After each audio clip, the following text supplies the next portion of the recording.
Good afternoon, everyone.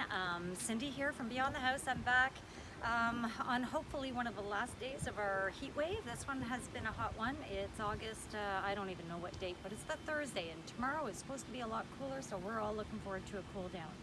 A lot of people this week that are coming into the gardens and are asking us, is it still okay to plant? I have no problems planting at least till the end of September. There's some things that I'd rather see in the ground sooner rather than later, and that's what we're going to talk about today, are the ornamental grasses. What happens is ornamental grasses are in their prime in the fall, and everything goes off at once, right? So I'm just going to turn this off, and hopefully the binging stops. Anyhow, so the grasses, people see them in the fall, and that's when they want to buy them because they're at their prime. The unfortunate thing is that for some grasses, it's getting too late to plant them by mid-September. So there's some grasses that I strongly recommend you get into the ground, and I'm going to go over, there's warm season grasses and there's cool season grasses. So the cool season grasses are going to be the ones that grow early and bloom early, and you can plant later into the fall. I don't worry as much about them. They're a hardier grass. They're native to our area, not necessarily Ontario, but some out in the prairies and that. And the other ones, the miscanthus grasses, they are not native to our area, and they're a zone 4-5. The toughest would be the purple flame grass, but all the other ones definitely I'd like to see in the ground much sooner rather than later. So when you look at the miscanthus, so the miscanthus are the ones that get that big plume, and they're a big stature grass, but they show up extremely late in the spring. So you're talking, I'll get people in here in May saying it's like my grass died, and it's like you have to wait until at least June, depending on the season and on the year. If the soil warms up fast, the grasses will start growing early. If the soil warms up slowly, then the grasses will start sometimes poking out of the ground come, you're looking June most of the time. I don't get too uptight about my grasses until June, but they put on the most incredible fall show. So these are the big, people call them pampas grasses. It's, it's common names are difficult because they can go with a lot of different plants, so that's why we always try to stick to the Latins. But so we have Miscanthus zebrinus is really cool. It's got these streaks in it, like these yellow bars going all the way up. So it's kind of like a zebra grass. So it's super fun. Miscanthus variegatus, which means variegated, and it's a green and white, big grass. Okay, we're talking 4 feet, 3-4 feet wide. I always give myself lots of space. It may only be 3 feet at the base, but in order to showcase your grasses, you want to give them ample space up on top. And then this one is Nippon, and it's another big boy. So always assume there are some small miscanthus, but not that many, and always assume that it's a bigger grass. If you run into the point where you want to plant them later, what I recommend is dig a hole in the ground. Don't disturb the root system. Just sink your pot in the ground and backfill it with a bit of soil, and they'll make it through the winter no problem. Just keep them watered, make sure that they don't dry out before it freezes, and then come spring, unearth the plant, take it out of the pot, open up the root system, and plant it properly. So it's a matter of disturbing the root system too late in the season. Most of the time the grasses live. What I do find as well with the miscanthus being a zone 5, sometimes you'll see some dieback in a quarter of the grass or a half of the grass. After about 3 to 5 years, you'll start seeing dieback in the center, but that's not a problem. Just divide out the outer edges, and then you get a lot more grasses as well. Some of these grasses are extremely big though, okay? Like if you look at Miscanthus giganteus, that we're talking like it goes 8, 9, 10 feet tall. You need a backhoe to dig that guy out. So pick your spot wisely. You don't want to be moving them because they are big and heavy and hard to divide. So those are your Miscanthus. So these are considered warm season grasses. Panicums are, I actually don't know if they're a warm or a cool season. They show up probably end of May, so we're going to call it a warm season grass, but it blooms a lot earlier than miscanthus. So I see the blooms on my panicums in June. There is no picture on the internet that is going to do any of these plants justice, because it's really when you see them in the garden that they're just incredible. So the blades are very beautiful. There's all different colored blades, okay? So this one is called Patchy Rose. So it's got more of a bluish tinge to the grass blade. Cheyenne Sky is more green compared to the Apache Rose. Prairie Fire as well. Heavy Metal gets into a real steely blue. And then the big one that we all love this year so much is Blue Fountain. Okay, Blue Fountain is not a baby grass. Blue Fountain is a great big tall grass. I think it says 84 inches tall, 72 inches wide. It was a new introduction on the market last year. I planted one in my garden. Actually, I overwintered it in my vegetable garden, and I planted it in my garden this spring. But just a fantastic grass. Like, the color is great. It's supposed to be very sturdy and upright. So I'm really looking forward to it reaching its full stature. Any of the grasses, give yourself 3 to 5 years in terms of how much, for it to reach its full stature. It's not going to be next year that you're going to get this boom, big show. All the panicums bloom in July. So if you're looking for something that you don't care if you have a bloom early season, but you just want to start seeing something soft and flowing in the garden come July, panicums are great. They're tough, they're drought resistant, but I do find when they get more water, they're actually bigger and more beautiful. The height changes according to the amount of rain we get. I'm not a big irrigator in my garden, to say the very least. So I kind of put them through their paces, and I do find if we have a wet season, they'll take off a lot better. We had a very dry spring this year, and my panicum, I have Blood Brothers at home, a big stand of it. And because we had a dry May, even though the moisture caught up later on in the season, they were kind of set in their mind how far they were going to grow back when we had the drought period, it seems. So they're shorter than they were normally. But such a pretty grass. It's a light panicles that you see. Like I said, it's really hard to get a good picture of this, but you have to see them in person. We have some planted in our gardens at the front of the store. We try to plant up display gardens to show everybody what different grasses can look like, because in a pot it just doesn't do it justice. The Apache Rose was a really nice introduction a few years ago, and what happens is the plumes are all in a very pretty pink tone. So the blades are a solid blue, and then you get this pretty pink. Heavy Metal is a tall grass. I know Heidi has these at her place, and she uses them a lot in floral arrangements because they're so upright and sturdy. Then you get into the ones with the red tones. Cheyenne Sky was the original one with some red to it, some red foliage to it. And then after that, they came up with Prairie Fire, which is a little bit of a brighter red. And then sometimes we have Blood Brothers, and it's more of a bluey tinged foliage with almost more of a blood colored red to it. Very nice grass. So all of these, I love panicums. I really don't think there's one that is bad. And they're hardy. I don't have a lot of loss in gardens with, when I use them in design, I really don't see a lot of loss with them. Just know if they're not up in May, it's okay. Just keep waiting. All right, so then we get into our warm season grasses, and those are the Calamagrostis. So you'll see Calamagrostis, pretty much feather reed is another common name for it. You'll see them in landscapes and parking lots. They'll use them a lot. They're a very good vertical accent in the garden. They give you a lot of movement, and they bloom extremely early. So this is a grass. If you look at, that's not Carl Forrester. This is Carl Forrester. If you look at the Calamagrostis Carl Forrester, this is the one that is used pretty much everywhere. I have it in my garden, even though it's a common grass, and I have a tendency to steer away from common plants.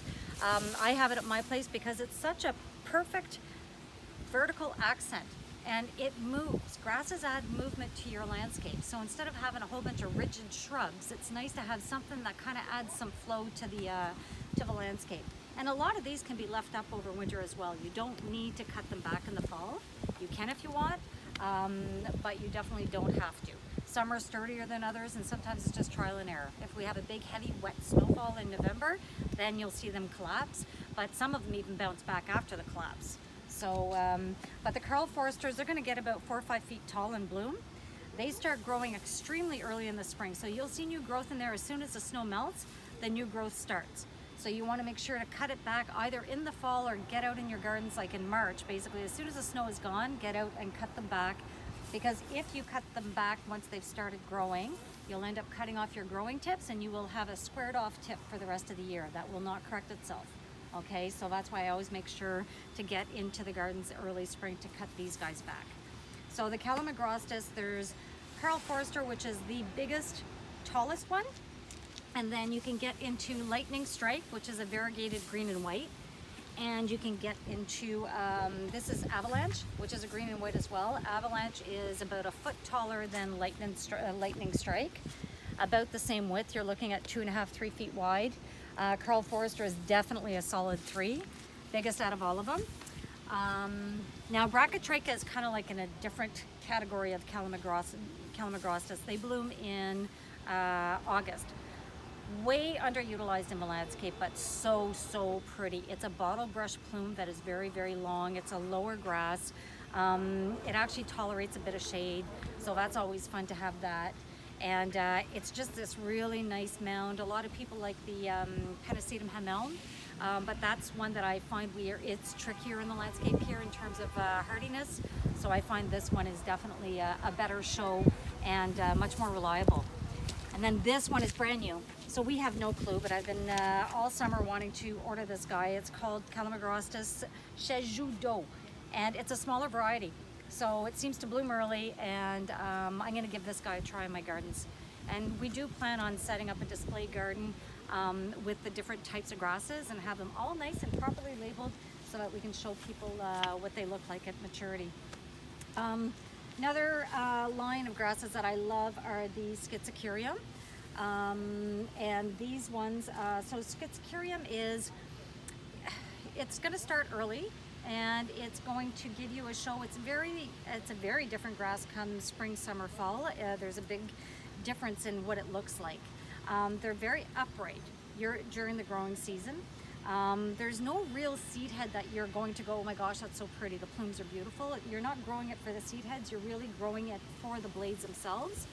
And come fall, I have Blue Paradise at home, and it turns this beautiful purple orange that you really don't get with anything else. And I do it in mass plantings, and the flow in the garden, they're soft, they're flowy, they are super tough. When it comes to heavy snowfall, they always bounce back. So I really like these guys. Indian Warrior is really amazing for its fall color. It's a tall grass. It gets a funky flower on it, like a weird way of how it blooms at the tips.